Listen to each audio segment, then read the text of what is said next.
새해 초 미국은 연이어 발생한 충격적인 사건들로 혼란에 빠졌고 전 세계는 경악했다. 불과 일주일도 안 되는 사이에 3건의 테러 공격이 잇따라 발생했으며 2건의 심각한 항공사고까지 겹치면서 여론은 불안에 휩싸였다. 설상가상으로 도널드 트럼프 대통령은 캐나다, 멕시코, 중국을 겨냥한 강력한 관세 북과 조치를 전격 발표해 세계 경제에 파장을 일으켰다. 이 연이은 사건들은 중요한 질문을 던진다. 과연 미국은 전례 없는 위기에 직면한 것인가? 아니면 글로벌 경제 정치 질서의 격변 속에서 새로운 전환점을 맞이한 것인가? 2월 1일 뉴올리언스에서 발생한 끔찍한 테러 공격은 미국 사회를 충격에 빠뜨렸다. 극단주의자가 포드트럭을 몰고 군중 속으로 돌진하면서 도심 한복판이 피로 물들었다. 충격이 채 가시기도 전에 2월 2일 라스베이거스의 트럼프 호텔 앞에서 사이버 트럭이 폭발하는 사건이 발생했다. 이는 의도적인 테러로 규정되었으며 미국 사회의 긴장을 더욱 고조시켰다.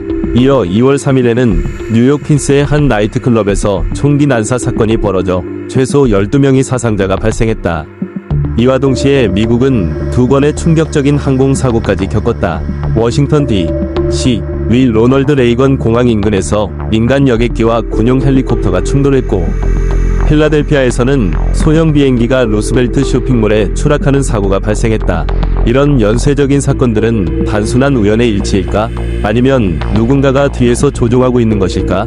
트럼프 정부는 이 심상치 않은 혼란에 대해 어떤 대응을 내놓을 것인가? 그러던 중 충격적인 사건들이 채 수습되기도 전에 트럼프 대통령은 세계 경제를 뒤흔들 결정을 내렸다. 2월 4일 그는 캐나다와 멕시코에 25%, 중국에 10%의 관세를 부과한다고 발표했다. 이 조치는 즉시 글로벌 금융시장을 요동치게 만들었다. 트럼프는 왜 이 시점에서 강경한 결정을 내렸을까? 이는 다가오는 대선을 앞둔 미국의 입지 강화를 위한 전략적 선택일까? 아니면 미국을 혼란에 빠뜨리는 세력에 대한 반격일까? 이번 관세 북과 조치는 즉흥적인 결정이 아니라 치밀한 전략적 포석이었다. 트럼프는 관세 부과를 2월 1일 발표했지만 실제 적용일은 2월 4일로 설정했다. 이는 주말을 포함한 3일간의 시간을 제공함으로써 각국 정부가 협상에 나설 기회를 주고 금융시장이 충격을 완화할 시간을 벌 수 있도록 한 것이었다. 가장 중요한 것은 상대국들에게 심리적 압박을 가해 협상에서 우위를 점하려는 의도였다. 즉각적으로 트럼프는 캐나다 총리와 멕시코 대통령과 전화통화를 가졌다. 그 결과 캐나다와 멕시코에 대한 관세는 한 달간 유예되었지만 철회되지는 않았다. 이것이 바로 트럼프식 협상술이다. 상대방이 물러서도록 압박하면서도 협상의 여지를 남기는 전략이다. 멕시코 경제는 미국에 대한 의존도가 매우 높으며 수출의 80% 이상이 미국 시장을 향하고 있다. 만약 25%의 관세가 발효된다면 멕시코 경제는 심각한 침체를 겪게 되고 이는 내부 정치 불안으로 이어질 가능성이 크다. 이러한 이유로 멕시코 대통령은 즉각 협상에 나설 수밖에 없었다.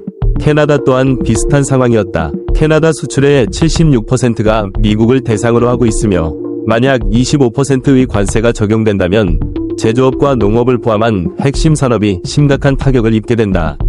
그러나 캐나다는 멕시코보다 협상에서 강한 입지를 가지고 있었기에 트럼프가 한 달간 관세를 유예한 것은 협상의 여지를 남긴 신호로 해석되었다. 반면 중국의 경우 이야기가 전혀 달랐다. 트럼프가 중국에 10%의 관세를 부과한 것은 단순한 무역 문제를 넘어 안보와 지정학적 요소까지 고려한 결정이었다. 중국은 수십 년 동안 불공정한 무역 관행을 통해 경제적 이익을 취해왔고 트럼프는 이를 근본적으로 뒤집겠다는 결심을 했다. 세계무역기구 WTO는 오랜 기간 자유무역을 촉진해왔지만 현실은 달랐다. 미국이 규칙을 준수하는 동안 다른 국가들은 제도를 악용하며 이득을 챙겼다. 트럼프는 더 이상 이를 용납하지 않겠다는 입장을 분명히 했다. 그는 미국을 다시 세계 초강대국으로 만들겠다는 목표를 가지고 있었다.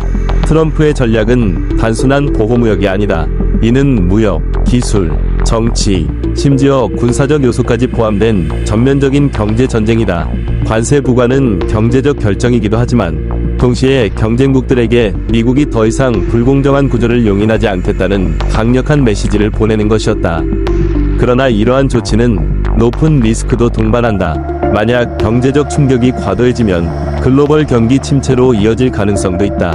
하지만 반대로 트럼프가 성공한다면 이는 미국을 새로운 번영의 시대로 이끄는 역사적 전환점이 될 수도 있다.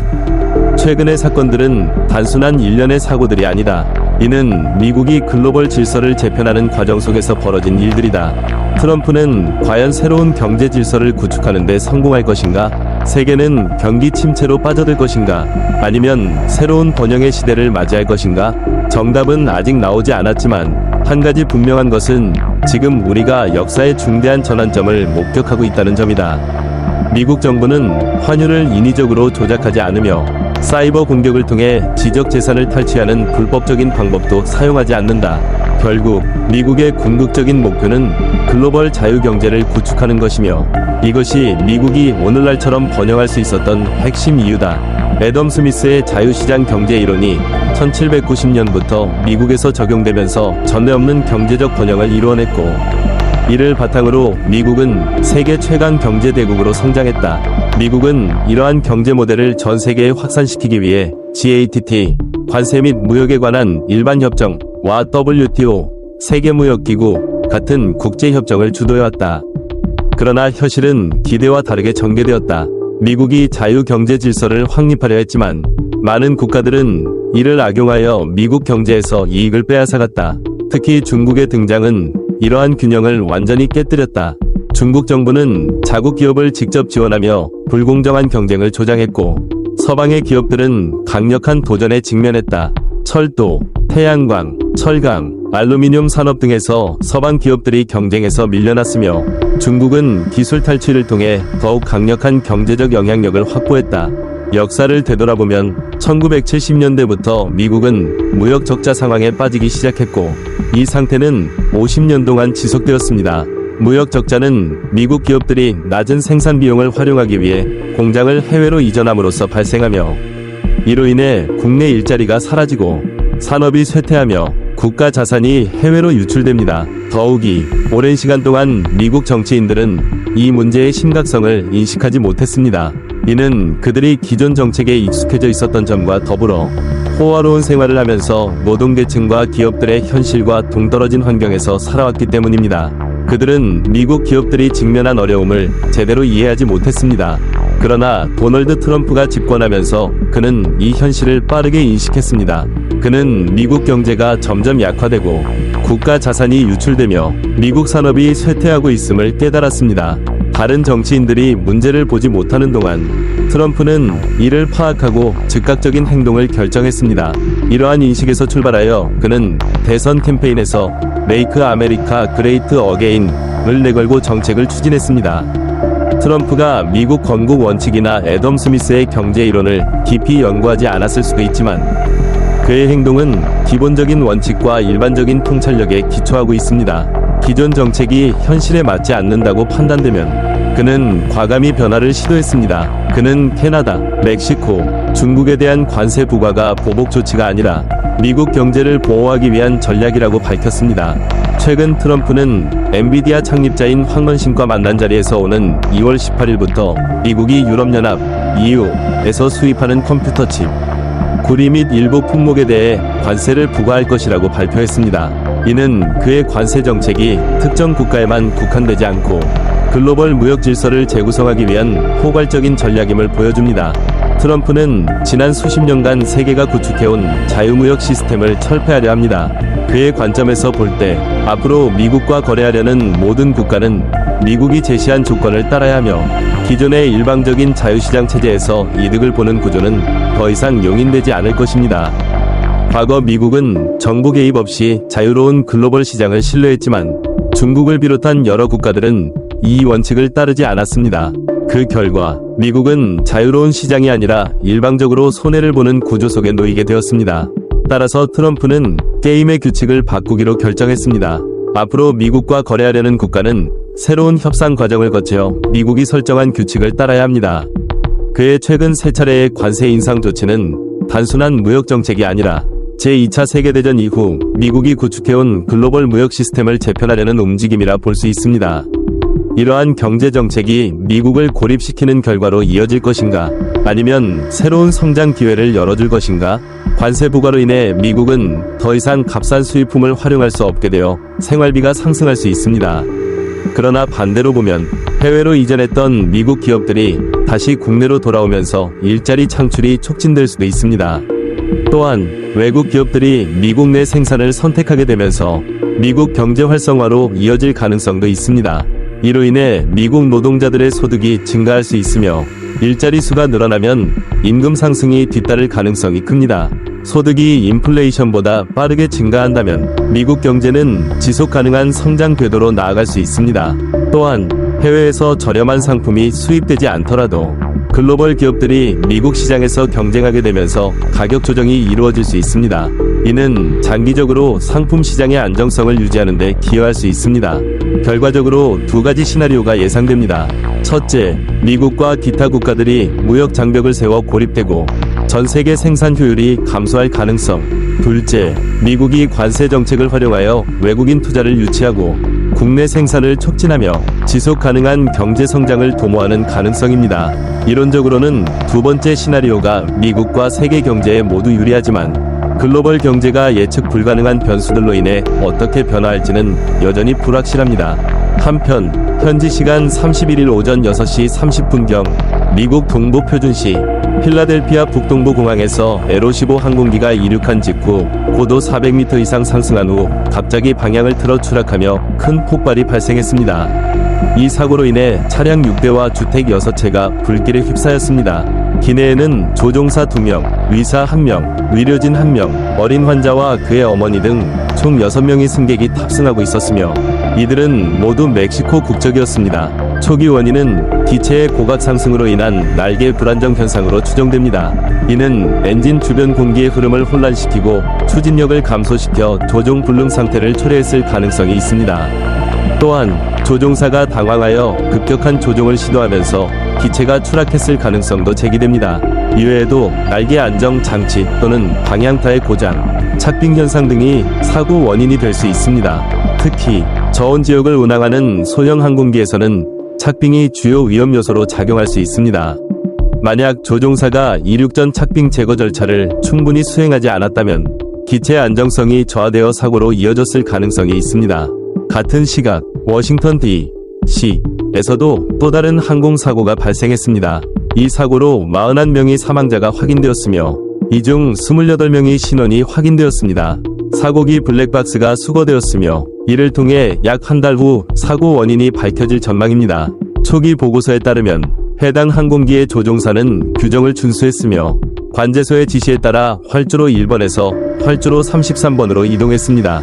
그러나 비행기는 블랙호크 헬리콥터와 충돌했습니다. 당시 항공 지도에 따르면 블랙호크 헬리콥터는 허용된 고도 200m를 초과한 300m까지 상승했으며 충돌 전 다른 항공기와 3차례 충돌 위기를 겪었던 것으로 나타났습니다. 블랙호크 헬리콥터의 기장 신원이 공개되지 않았다는 점은 많은 의문을 불러일으키고 있습니다. 혹시 무언가가 감춰지고 있는 것은 아닐까요? 하지만 실상을 들여다보면 포토맥 강 일대에서의 야간 비행은 상당히 까다롭습니다. 특히 항공기 충돌 방지 시스템이 꺼져 있을 경우 민간 항공기는 근처에 헬리콥터가 있는지조차 감지할 수 없게 되며 이는 결국 비극적인 사고로 이어질 수 있습니다. 보통 헬리콥터 조종사는 야간 시야를 확보하기 위해 야간 투시경 MVG를 사용하지만 이 장치는 정면 시야만 제공할 뿐 주변 환경을 넓게 조망하기는 어렵습니다. 또한 조종사의 헤드셋에는 항상 3가지 종류의 무선 통신이 들어옵니다. 하나는 항공교통관제소, 다른 하나는 군사 채널, 그리고 마지막 하나는 출처를 알 수 없는 신호입니다. 이로 인해 조종사가 정보를 정확히 파악하는 것이 더욱 복잡해집니다. 게다가 지상에서 올라오는 불빛, 밤하늘의 별빛, 그리고 민간 항공기의 조명이 뒤섞이며 시각적 혼란을 초래하여 방향 감각을 잃기 쉬운 환경을 만듭니다. 따라서 항공교통관제소의 정확한 지시가 필수적인데 이들은 레이더를 통해 전체 상황을 파악하고 조종사에게 올바른 정보를 제공할 수 있기 때문입니다. 그러나 이번 사고에서는 항공교통관제소에서 심각한 문제가 발생했습니다. 보고서에 따르면 사고 당일 아침 교대 근무자 2명 중 1명이 자리를 떠났고 남은 한 명이 민간 항공기와 군용 헬리콥터를 동시에 관리해야 했습니다. 이로 인해 업무 과부하가 발생하면서 통제 능력이 급격히 떨어졌습니다. 블랙호크 헬리콥터와 교신을 주고받는 과정에서도 관제사는 매우 애매한 지시를 내렸습니다. 사고 후 공개된 1분 30초짜리 녹음 파일에서 관제사가 조종사에게 민간 항공기를 보고 있는가? 라고 묻고 이어서 다른 항공기에 대해 질문하지만 구체적인 위치 정보를 제공하지 않은 것으로 드러났습니다. 그는 단순히 뒤쪽으로 지나가라 라는 식으로 지시했을 뿐 12시 방향 3마일 거리처럼 정확한 거리나 방향을 설명하지 않았습니다. 결국 조종사는 주변이 혼란스러운 야간 비행 환경에서 스스로 판단해야 했고 이는 사고 가능성을 더욱 높였습니다. 사고 이후 많은 사람들이 항공교통관제소의 책임이 가장 크다고 지적하고 있으며 블랙호크 헬리콥터 조종사의 과실은 상대적으로 적은 부분을 차지한다고 보고 있습니다. 또한 조종사의 신원이 공개되지 않은 점에 대한 의문도 제기되고 있지만 미군 규정에 따르면 실종자가 공식적으로 사망 판정을 받기 전까지 가족들은 신원 공개를 원하지 않을 권리가 있습니다. 일반적으로 실종 후 10일이 지나도록 변화가 없을 경우 공식적으로 사망이 선언되며 그때 신원이 공개됩니다. 이번 사고는 미국에서 이틀 연속으로 발생한 희귀한 사건으로 여러 가지 가설이 제기되고 있습니다. 일부에서는 블랙호크 헬리콥터가 원격 조종을 당했을 가능성을 제기하며 심지어 아이패드 같은 장치로 조종권이 박탈되었을 수도 있다고 주장하고 있습니다. 사고 당시 헬리콥터는 급격히 수직 낙하했으며 연료가 가득 찬 상태에서 지면과 충돌하면서 강력한 폭발을 일으켰습니다. 마치 폭탄이 터진 듯한 상황이었기에 누군가 원격 조종 시스템을 해킹했을 가능성을 배제할 수 없다는 의심이 커지고 있습니다. 만약 사고의 원인이 항공교통관제소에 있다면 이는 인력 채용 정책과도 관련이 있을 수 있습니다. 과연 이곳의 관제사들은 실력에 따라 선발된 것일까요? 아니면 DEI, 다양성, 공정성, 포용성, 정책의 영향을 받은 결과일까요? 만약 능력보다 특정 기준에 따라 채용이 이루어졌다면 이와 같은 심각한 실수가 발생하는 것은 불가피할 수도 있습니다. 이는 도널드 트럼프 전 대통령이 재임 당시부터 DEI 정책을 강하게 반대했던 이유 중 하나이기도 합니다. 그는 대통령 임기 첫날부터 행정명령을 통해 연방정부 내 DEI 정책을 철폐했으며 이번 사건이 그러한 정책이 초래할 수 있는 문제를 다시금 부각시키고 있습니다. 여러분은 이번 사고에 대해 어떻게 생각하시나요? 아래 댓글로 의견을 남겨주세요. 또한 이 영상이 유익했다면 좋아요, 댓글, 구독으로 저희 채널을 응원해주세요.